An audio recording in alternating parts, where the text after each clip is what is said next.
de contraintes quand on est marié.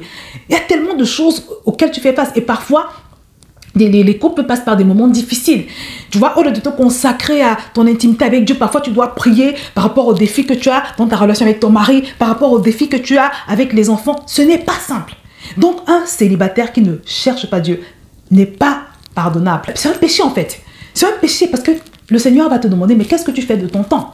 Qu'est-ce que tu fais de ton temps? Si je suis ton Dieu, pourquoi tu ne me donnes pas la priorité? Parce que je vais vous le dire, c'est pendant que tu donnes la priorité à Dieu, c'est pendant que tu te rapproches de lui, c'est pendant que tu laisses le Saint-Esprit te remplir, pendant que tu permets au Seigneur de régner dans ta vie, qu'il t'illumine, qu'il t'éclaire, qu'il te remplit de sagesse, de tout ce qu'il faut pour pouvoir effectuer un bon choix de conjoint. Ou alors pour pouvoir dégager la montagne qui est devant toi et qui t'empêche d'accéder à ton mariage. Tout se trouve dans la communion avec le Saint-Esprit. C'est à ça que tu dois travailler pendant que tu es célibataire. Parce que le Saint-Esprit en toi, c'est la liberté. Le Saint-Esprit en toi, c'est la puissance qui est nécessaire pour te transformer. Le Saint-Esprit en toi, c'est la puissance qui est nécessaire pour t'apporter les révélations qu'il faut. Il va te dire, va dans tel pays. Et c'est dans ce pays-là que tu vas trouver ton mari. Il va te dire, intègre tel ministère dans l'église. Et c'est dans ce ministère-là que tu vas connecter avec l'homme de ta vie. Le Saint-Esprit est là pour nous conduire. Donc, il ne faut pas le négliger. Si tu es célibataire, il ne faut pas négliger le Saint-Esprit.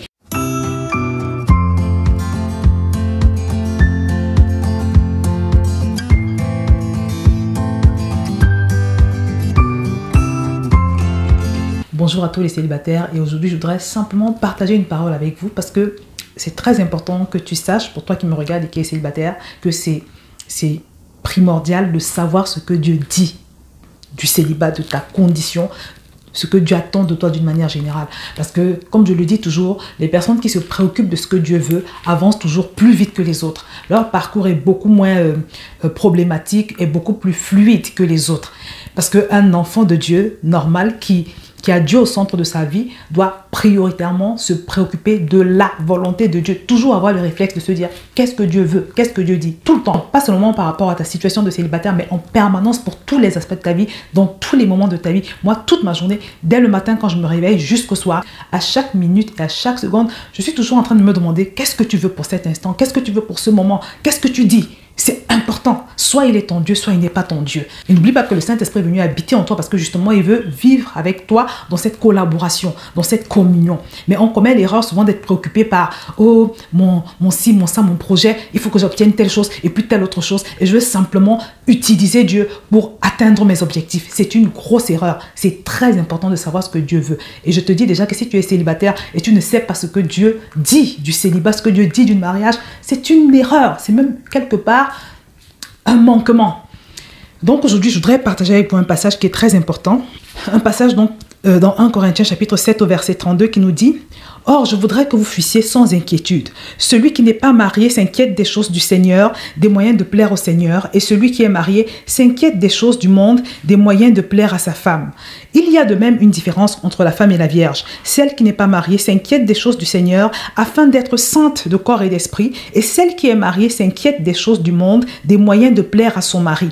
Je dis cela dans votre intérêt. Ce n'est pas pour vous prendre au piège, c'est pour vous porter à ce qui est bienséant et propre à vous attacher au Seigneur sans distraction. » Donc cette parole nous dit en fait, je vais vous paraphraser le verset, ce que l'apôtre Paul veut nous dire ici, c'est que le temps de célibat, c'est un temps de préparation.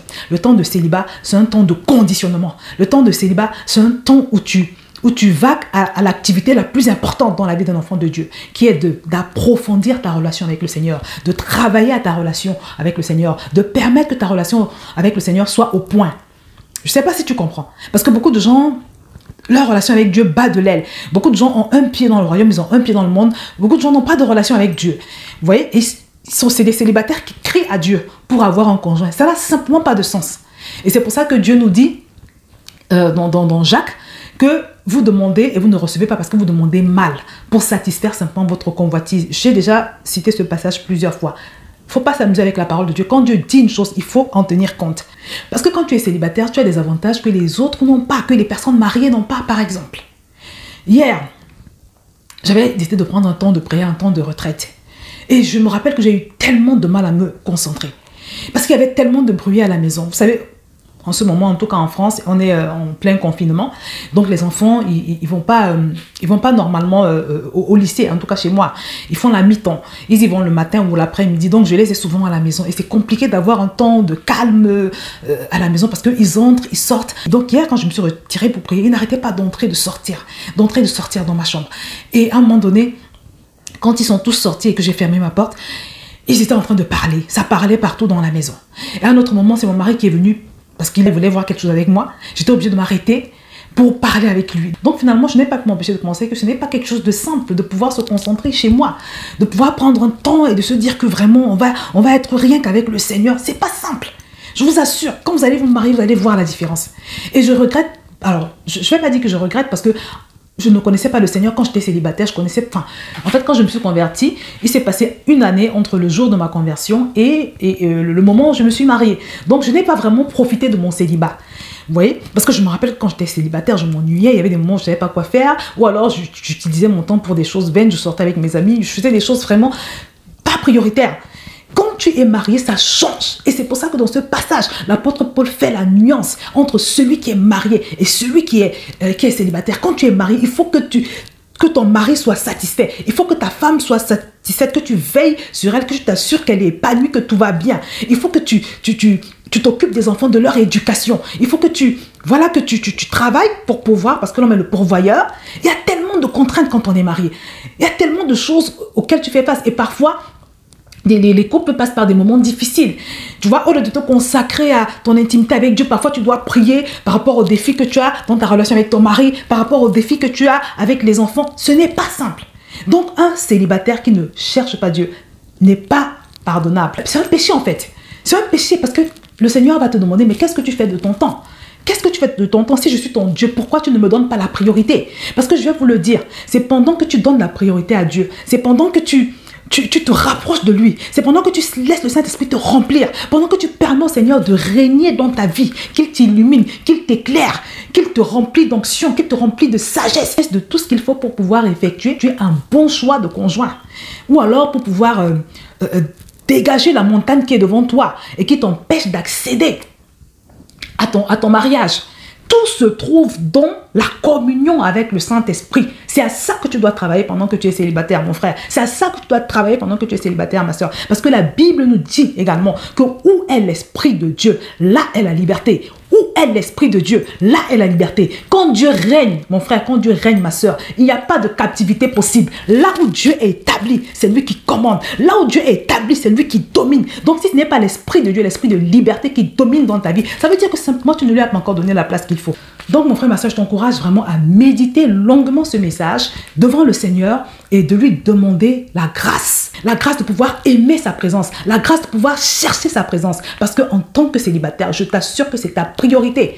C'est dans la présence de Dieu, dans la communion avec Dieu, que tu vas découvrir beaucoup de choses, que tu vas savoir quel est ton appel, par exemple. Parce que quand on parle de mariage, c'est deux personnes, comme je le dis toujours, qui se lèvent pour servir Dieu selon un plan précis que le Seigneur a. Donc, si tu n'as pas de communion avec le Saint-Esprit, tu ne sauras même pas quel est cet appel. Et parfois, ton mariage peut tarder aussi à cause de ça, parce que si tu ne sais même pas déjà, quel est ton appel en tant qu'homme, tu cherches une femme, elle va venir t'aider, elle est censée venir t'aider pour la mission que Dieu a pour vous. Tu vas la prendre cette femme, mais ce sera pour en faire quoi? Ce sera pour la mener où? Tu vois, tu n'as pas encore de vision, c'est pas clair. Donc parfois même dans les choses que nous demandons au Seigneur, nous mettons à la charrue avant les bœufs. Un célibataire doit se préparer. La préparation au mariage, ça fait partie de toutes ces choses. La préparation, c'est un élément vital, fondamental, crucial. C'est très, très, très important, mon frère. Donc, si tu n'avais pas l'habitude de le faire, mon frère, ma soeur, travaille à ta communion avec Dieu. Renforce ta communion avec Dieu. Parce que je te le dis, cette opportunité que tu as de pouvoir le faire pendant ton célibat, tu ne l'auras plus. Ce n'est pas que quand on se marie, on ne peut plus prier, on ne peut plus chercher Dieu, mais c'est beaucoup moins évident, c'est beaucoup moins facile, c'est beaucoup moins aisé que quand on est célibataire, que quand on a cette liberté, cette latitude, ce temps dont on dispose quand on est célibataire. Donc voilà, c'est ce que je voulais partager avec toi aujourd'hui. Pendant cette période, travaille à cultiver la présence de Dieu. Parce que la présence de Dieu, c'est la liberté. Et parce que le Saint-Esprit en toi, c'est la liberté. Le Saint-Esprit en toi, c'est la puissance qui est nécessaire pour te transformer. Le Saint-Esprit en toi, c'est la puissance qui est nécessaire pour t'apporter les révélations qu'il faut. Il va te dire, va dans tel pays. Et c'est dans ce pays-là que tu vas trouver ton mari. Il va te dire, intègre tel ministère dans l'église. Et c'est dans ce ministère-là que tu vas connecter avec l'homme de ta vie. Le Saint-Esprit est là pour nous conduire. Donc, il ne faut pas le négliger. Si tu es célibataire, il ne faut pas négliger le Saint-Esprit. Et je vous encourage d'ailleurs, pour tous les célibataires, à prendre la formation 21 jours pour apprendre à marcher avec Dieu par son Saint-Esprit. Parce que cette formation précède celle des célibataires à venir. La formation des célibataires sera une formation spécifique pour les célibataires, mais ce sera important d'avoir les bases. Donc, mon frère, ma soeur, dans tous les cas, profite de ce temps que le Seigneur te donne pour renforcer ta relation avec lui. Parce que si tu veux un mariage de destinée, un mariage de gloire, et pas simplement un mariage avec n'importe qui, tu as intérêt, mon frère, ma soeur, à semer dans ta relation avec Dieu. Tu as intérêt à grandir avec Dieu. Parce que c'est lui qui va te conduire dans cette relation, dans ce mariage de destinée. Et c'est d'ailleurs ce que je te souhaite par la grâce de Dieu. Que le Seigneur te bénisse.